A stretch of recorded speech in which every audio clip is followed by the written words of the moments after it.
Salut, je m'appelle Juliette Delas et je suis Head of SMEs and Community chez 15 Tech. C'est une communauté européenne pour les femmes de la tech. L'idée, c'est que ces femmes puissent se réunir dans un réseau, qu'elles apprennent à développer leur réseau professionnel auprès d'autres femmes de la tech. Mon rôle chez 15 Tech, ça va être en fait de rencontrer des entreprises et de vérifier que ces entreprises sont assez inclusives et ont mis en place les politiques nécessaires pour attirer et surtout retenir des talents féminins.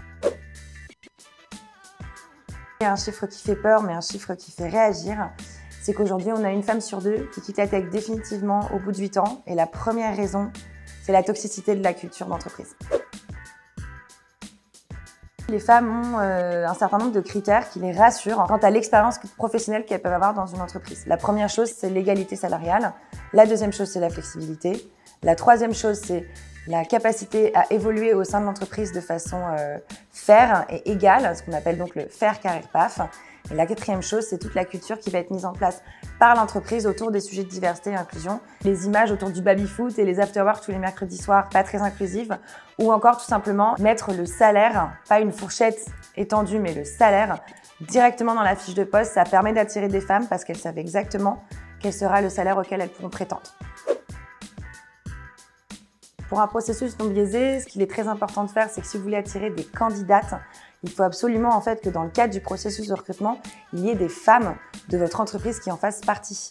Plus vous allez en fait insérer dans ces processus-là des profils divers, des talents féminins, face à du coup ces potentielles candidates, plus vous allez les rassurer puisqu'in fine, elles se diront qu'elles ne font pas forcément partie d'une entreprise où il n'y a que des hommes ou en tout cas une équipe où elles seront en infériorité numérique.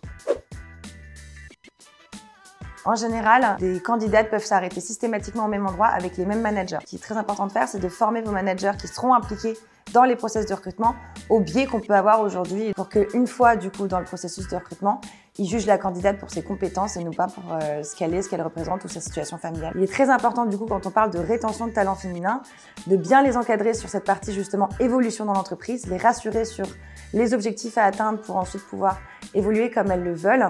Ce qui est très important aussi, c'est de les entourer, notamment à travers soit le mentoring, c'est-à-dire trouver des mentors qui peuvent les soutenir au quotidien et les accompagner dans leur progression au sein de votre entreprise. Mais ce qui est encore mieux, c'est le sponsoring, c'est-à-dire que ces femmes talentueuses que vous avez en interne, pour pouvoir les aider à monter au plus haut de la hiérarchie et favoriser cette mobilité interne, c'est de les sponsoriser, c'est-à-dire de les mettre en avant, de leur donner les moyens de grandir, de les mettre au devant de la scène. Il faut les aider à grandir, elles en ont la capacité, pas forcément toujours le sentiment de légitimité.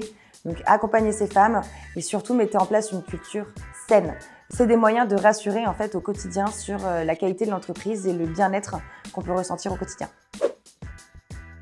La cause des femmes dans la tech, c'est pas un sujet par les femmes pour les femmes, ça concerne évidemment tout le monde.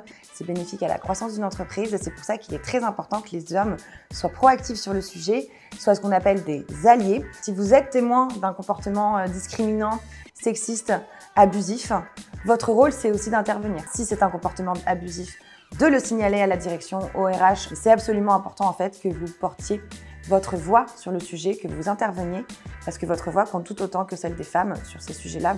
Ce qui est très très important aussi, c'est le concept de tolérance zéro, parce qu'il est important aujourd'hui de ne laisser passer aucun comportement discriminant, sexiste ou autre, qui est en fait la raison première du fait qu'on perd des femmes dans la tech et de façon générale dans les entreprises. Ce qui est très important du coup, c'est d'avoir un dispositif qui est en place, qui est organisé, qui va donc rassurer et qui va surtout permettre à chaque femme dans l'entreprise qui a été potentiellement victime de ce genre de comportement de pouvoir s'exprimer. Et surtout de pouvoir expliquer très concrètement que ça fait partie de votre culture et que ça fait partie de vos valeurs. Si vous voulez savoir comment être un allié, on a fait un document. N'hésitez pas du coup à le consulter. Vous avez 10 conseils sur comment être un allié au quotidien, quels sont les comportements que vous pouvez adopter pour aider les femmes à se sentir bien dans leur travail. Évidemment, ça rassure les femmes, il n'y a que 7% des femmes qui négocient leur salaire. Dites-leur combien elles seront payées, vous allez les attirer davantage. Évidemment, congé menstruel. Mais pas totalement. Si déjà il y a une transparence au sein d'une même équipe, c'est déjà très bien. Confetti!